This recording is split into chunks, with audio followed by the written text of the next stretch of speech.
É diferente você falar alguma coisa ofensiva na frente de uma pessoa e imediatamente ver a reação nos olhos e no rosto dela, do que postar alguma coisa no Facebook e só receber o resultado disso 24 ou 36 horas depois. É diferente. Quando nós temos a evolução da linguagem ligada à capacidade do seu pensamento e quais são os tipos de pensamento que você tem, você começa a entender que a linguagem é tudo. Eu tive muita dificuldade. Recentemente eu me coloquei a voltar a ler livros. Era um hábito meu que eu tinha parado. Com tantas outras coisas acontecendo na minha vida, eu literalmente não tinha tempo de ler os livros que eu tinha comprado. E agora eu estou voltando a ler. E eu me dei conta que a minha capacidade de leitura, ela deteriorou com o tempo. Eu já não leio mais com tanta habilidade quanto eu lia há alguns anos atrás. Onde antes eu conseguia devorar um livro de 800 páginas em menos de uma semana, agora eu estava tendo dificuldade de ler um livro de 300 e poucas páginas em uma semana. Porque o pensamento estava tão sobrecarregado de coisas que estão acontecendo e pensamentos secundários que o foco ficou prejudicado. E existe essa consequência também. Um dos motivos pelo qual eu sempre falo a respeito de coisas como plágio e os parasitas do YouTube, que são os canais de treta, os abutres do YouTube, então, eu sempre falo, são os parasitas da plataforma, são os parasitas de algoritmos, são os vermes devoradores de carcaça que fazem canal de treta, que fazem plágio, que contaminam a comunidade. Por que eu sempre me coloquei contra esse tipo de comportamento? Porque o termo influenciador digital, ele não foi escolhido à toa. Ele efetivamente tem um sentido lógico. O que originalmente era youtuber, porque a plataforma principal era youtuber, hoje foi expandida. E hoje significa múltiplas plataformas. E não existe Instagrammer, Twitcher. Isso não existe. Existe streamer, que são todas as plataformas de stream. E significa apenas quem faz transmissão ao vivo. E você tem criadores de conteúdo em vídeo. Você tem vloggers, você tem pessoas do Instagram, você tem podcasts.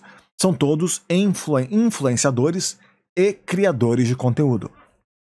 Mas o termo influenciador, ele é um termo real. E, de fato, existe uma influência. O que nós fazemos influencia o público. E quando você influencia o público, você causa um efeito, seja esse efeito de curto, médio ou longo prazo. E um desses efeitos é a normalização de comportamento. Uma vez que você vê um grupo de pessoas atuando de determinada forma, você entende que aquilo ali é a forma normal de se comportar. Porque você está vendo pessoas agirem daquela forma num ambiente que as aceita conforme aquela situação. Então, por exemplo, você tem pessoas fazendo comentários racistas em uma live stream, por exemplo, e ninguém atua sobre isso. Aos poucos, aquilo se torna normalizado.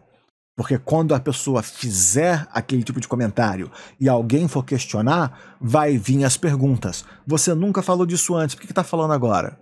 Ninguém reclama, por que está reclamando? Sabe, vai ter sempre os mesmos argumentos falhos, as mesmas falácias lógicas argumentativas para poder defender aquele conteúdo. Que é o motivo pelo qual é importante o criador de conteúdo assumir uma postura, se pronunciar sobre um cenário ou uma situação. Porque existem certos comportamentos que nós não podemos permitir que se normalizem. E hoje a comunicação é diferente por causa disso. E quando a gente está falando de comunicação e contato e a forma como a linguagem afeta a todos nós, o termo do influenciador digital, influenciador, criador de conteúdo, tem esse impacto direto. No pessoal mais velho, esse impacto é diluído, mas é real. E no pessoal mais novo, esse impacto ele é exponencialmente agravado. Porque o jovem, a criança, absorve aquele comportamento como um comportamento certo, o comportamento padrão, o comportamento socialmente aceitável. e ela vai começar efetivamente a replicar aquele comportamento que ela viu.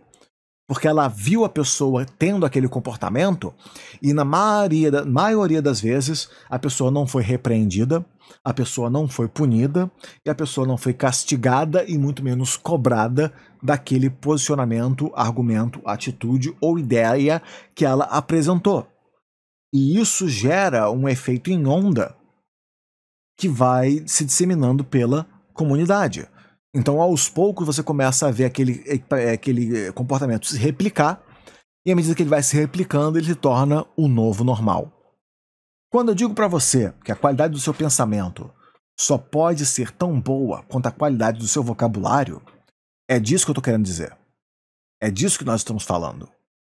Porque você precisa desenvolver mais conhecimento de palavras, de linguagem, de frases, de elementos, de estruturas, de comunicação, de assuntos em geral dos quais você gostaria de comentar sobre, para poder absorver aquele vocabulário e efetivamente replicar ele em cenários onde ele possa fazer um impacto positivo.